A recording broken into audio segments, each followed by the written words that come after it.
24ನೇ ACMM ಕೋರ್ಟ್ನಲ್ಲಿ ವಿಚಾರಣೆ ಆರಂಭವಾಗಿದೆ. ಕಸ್ಟಡಿಯಲ್ಲಿ ಏನಾದರೂ ತೊಂದರೆ ಆಯ್ತಾ ಅಂತ ಜಡ್ಜ್ ಪ್ರಶ್ನೆಗಳನ್ನ ಕೇಳಿದ್ದಾರೆ. ಈಗ ಪವಿತ್ರ ಗೌಡ ಅಂಡ್ ದರ್ಶನ್ರನ್ನ ನ್ಯಾಯಾಧೀಶರು ಆರಂಭದಲ್ಲೇ ಪ್ರಶ್ನೆ ಮಾಡಿದ್ದಾರೆ. ನ್ಯಾಯಾಧೀಶ ವಿಶ್ವನಾಥ್ ಸಿ ಗೌಡರವರಿಂದ ವಿಚಾರಣೆ ನಡೀತಾ ಇದೆ. ಕೋರ್ಟ್ ಹಾಲ್ನಲ್ಲಿ ಕೈಕಟ್ಟು ನಿಂತ್ಕೊಂಡಿದ್ದಾರೆ ದರ್ಶನ್ ಅಂಡ್ ಗ್ಯಾಂಗ್. ಇನ್ನು ಎಸ್ಪಿಪಿ ಪ್ರಸನ್ನ ಕುಮಾರ್ ಕೂಡ ಕೋರ್ಟ್ಗೆ ಆಗಮಿಸಿದ್ದಾರೆ. ಈಗ ಡಿ ಗ್ಯಾಂಗ್, ಡೆವಿಲ್ ಗ್ಯಾಂಗ್ ಕೋರ್ಟ್ನಲ್ಲಿ ವಿಚಾರಣೆ ನಡೀತಾ ಇದೆ. ಆರಂಭದ ಪ್ರಶ್ನೆ ಜಡ್ಜ್ ಅವ್ರದ್ದು, ಕಸ್ಟಡಿಯಲ್ಲಿ ಏನಾದರೂ ತೊಂದರೆ ಆಯ್ತಾ? ತೊಂದರೆ ಅಂತ ಹೇಳಿದ್ರೆ ಪೊಲೀಸರು ಏನಾದರೂ ವಿಚಾರಣೆ ಮಾಡುವಂಥ ಸಂದರ್ಭದಲ್ಲಿ ಹೊಡೆಯೋದು ಮಾಡಿದ್ರಾ, ಟಾರ್ಚರ್ ಕೊಟ್ರಾ, ಮೆಂಟಲಿ ಏನಾದರೂ ತೊಂದರೆ ಆಯ್ತಾ, ಈ ರೀತಿ ಪ್ರಶ್ನೆಗಳನ್ನ ಕೇಳಿದ್ದಾರೆ. ಕೈ ಕಟ್ಕೊಂಡು ನಿಂತ್ಕೊಂಡಿದ್ದಾರೆ A1 ಆರೋಪಿ ಪವಿತ್ರ ಗೌಡ, A2 ಆರೋಪಿ ದರ್ಶನ್. 24ನೇ ಎಸಿಎಂಎಂ ಕೋರ್ಟ್ನಲ್ಲಿ ವಿಚಾರಣೆ ನಡೀತಾ ಇದೆ. ಕೆಲವೇ ಕ್ಷಣಗಳಲ್ಲಿ ಅಂತಿಮವಾದಂಥ ತೀರ್ಪು ಬರುತ್ತೆ. ದರ್ಶನ್ ನ್ಯಾಯಾಂಗ ಬಂಧನಕ್ಕ ಅಥವಾ ಮತ್ತೆ ಕಸ್ಟಡಿ ವಿಸ್ತರಣೆ ಆಗುತ್ತಾ? ನ್ಯಾಯಾಧೀಶ ವಿಶ್ವನಾಥ್ ಎಸ್ ಗೌಡ್ರವರಿಂದ ಈ ವಿಚಾರಣೆ ನಡೀತಾ ಇದೆ. ಎಲ್ಲ ಆರೋಪಿಗಳು ಕೂಡ ಕೋರ್ಟ್ ಹಾಲ್ನಲ್ಲಿದ್ದಾರೆ. ಎಸ್ಪಿಪಿ ಪ್ರಸನ್ನ ಕುಮಾರ್ ಈಗ ಸರ್ಕಾರಿ ಪರ ಅಭಿಯೋಜಕರಾಗಿದ್ದಾರೆ, ವಾದ ಮಂಡಿಸ್ತಾ ಇದ್ದಾರೆ. ಮೆಡಿಕಲ್ ಟೆಸ್ಟ್ ಆಯ್ತಾ ಅಂತ ಆರೋಪಿಗಳಿಗೆ ಜಡ್ಜ್ ಪ್ರಶ್ನೆ ಮಾಡಿದ್ದಾರೆ. ಎಲ್ಲರನ್ನೂ ಪ್ರತ್ಯೇಕವಾಗಿ ಪ್ರಶ್ನಿಸಿದ್ದಾರೆ ನ್ಯಾಯಾಧೀಶರು. ಅಂದ್ರೆ ಮೆಡಿಕಲ್ ಚೆಕಪ್ ಬಗ್ಗೆ ನಿನ್ನೆಯ ಮೆಡಿಕಲ್ ಟೆಸ್ಟ್ ಆಗಿದೆ ಅಂತ ಆರೋಪಿಗಳು ಕೂಡ ಹೇಳಿದ್ದಾರೆ. ಮೆಡಿಕಲ್ ಟೆಸ್ಟ್ ಆಯ್ತಾ ಅನ್ನುವಂಥ ಪ್ರಶ್ನೆ ನೋಡಿ. ಯಾವುದೇ ವಿಚಾರಣೆ ಆರಂಭ ಆಯಿತು ಅಂತ ಹೇಳಿದ್ರೆ ಕೆಲವೊಂದಿಷ್ಟು ಸಹಜವಾದಂಥ ಪ್ರಶ್ನೆಗಳಿರುತ್ತೆ. ಅಂದರೆ ಒಬ್ಬ ಆರೋಪಿಗೆ ಕೇಳಬಹುದಾದ ಪ್ರಶ್ನೆಗಳು ನೋಡಿ. ನಿನ್ನೆ ವಿಕ್ಟೋರಿಯಾ ಆಸ್ಪತ್ರೆಗೆ ಕರೆದುಕೊಂಡು ಹೋಗಲಾಗಿತ್ತು ಎಲ್ಲ ಆರೋಪಿಗಳನ್ನ ಮೆಡಿಕಲ್ ಚೆಕಪ್ಗೆ. ಈಗ ಆ ಪ್ರಶ್ನೆಯನ್ನು ಕೂಡ ನ್ಯಾಯಾಧೀಶರು ಕೇಳಿದ್ದಾರೆ. ಹೌದು ಸ್ವಾಮಿ, ನಿನ್ನೆ ಮೆಡಿಕಲ್ ಚೆಕಪ್ ಕರ್ಕೊಂಡು ಹೋಗಿದ್ರು, ಮುಕ್ತ ಆಯಿತು ಅಂತ ಹೇಳಿ. ಮತ್ತೆ ಆರೋಪಿಗಳನ್ನ ಕಸ್ಟಡಿಗೆ ಕೇಳಿದ್ದಾರೆ ಎಸ್ಪಿಪಿ. ಪೊಲೀಸ್ ಕಸ್ಟಡಿಗೆ ದರ್ಶನ್ ಪರ ವಕೀಲರು ಆಕ್ಷೇಪವನ್ನ ಹೊರಹಾಕ್ತಿದ್ದಾರೆ ನೋಡಿ. ಈಗ ಎಸ್ಪಿಪಿ ಪ್ರಸನ್ನ ಕುಮಾರ್ ಮತ್ತೆ ಕಸ್ಟಡಿ ಕೇಳ್ತಾ ಇದ್ದಾರೆ. ಕಸ್ಟಡಿ ಅವಶ್ಯಕತೆ ಇದೆ, ಇನ್ನು ಆರೋಪಿಗಳದ್ದು ವಿಚಾರಣೆ ಬಾಕಿ ಇದೆ ಅಂತ ಹೇಳಿ ಸರ್ಕಾರಿ ಪರ ವಕೀಲರು ಪ್ರಸನ್ನ ಕುಮಾರ್ ಈಗ ಈ ವಾದವನ್ನ ಮುಂದಿಟ್ಟಿದ್ದಾರೆ. ಆದರೆ ದರ್ಶನ್ ಪರ ವಕೀಲರು ಇದಕ್ಕೆ ಆಕ್ಷೇಪವನ್ನ ವ್ಯಕ್ತಪಡಿಸಿದ್ದಾರೆ. ಬೇಡ, ವಿಚಾರಣೆ ಎಲ್ಲವೂ ಕೂಡ ಮುಕ್ತಾಯ ಆಗಿದೆ, ಸ್ಥಳ ಮಹಾಜರಾಗಿದೆ, ಸಾಕ್ಷಿಗಳ ಸಂಗ್ರಹ ಆಗಿದೆ, ಈ ರೀತಿಯಾಗಿ ವಾದವನ್ನ ಮಂಡಿಸ್ತಾ ಇದ್ದಾರೆ. ಹಾಗಾಗಿ ಕಸ್ಟಡಿ ಅವಶ್ಯಕತೆ ಇಲ್ಲ, ನಮ್ಮ ಆರೋಪಿ ಪಾತ್ರ ಇಲ್ಲ ಅಂತ ಹೇಳಿ ದರ್ಶನ್ ಪರ ವಕೀಲರು ವಾದ ಮಂಡಿಸ್ತಾ ಇದ್ದಾರೆ.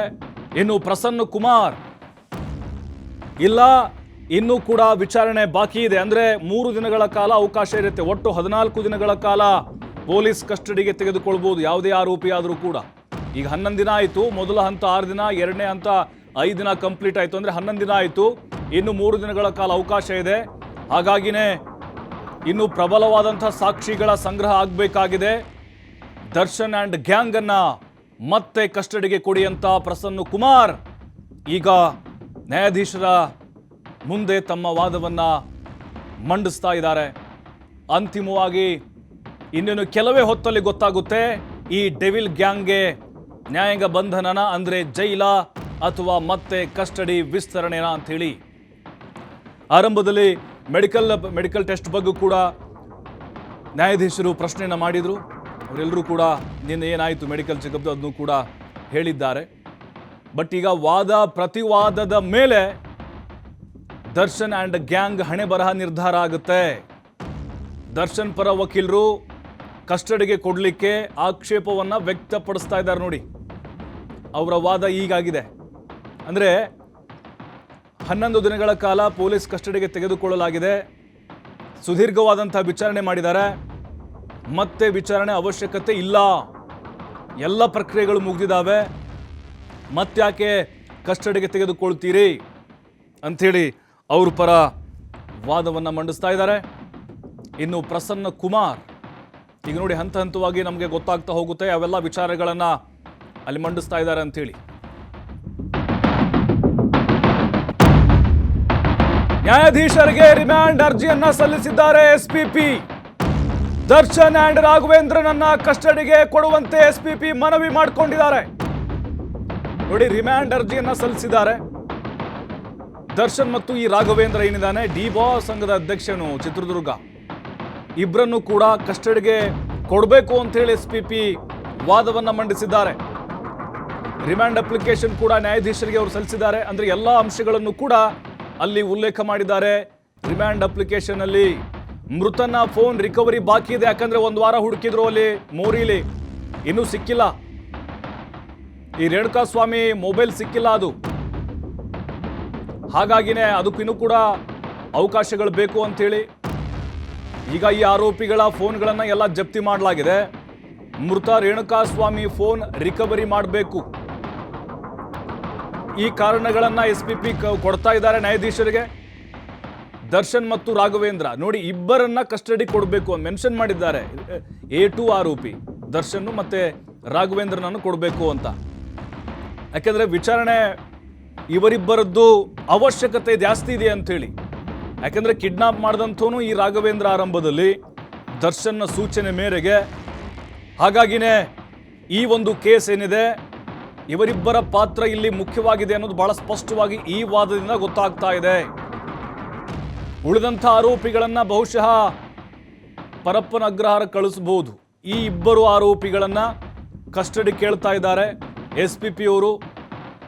ಯಾಕಂತ ಹೇಳಿದ್ರೆ ಈಗ ರೇಣುಕಾಸ್ವಾಮಿ ಅವರ ಮೊಬೈಲ್ ಇನ್ನೂ ಪತ್ತೆಯಾಗಿಲ್ಲ.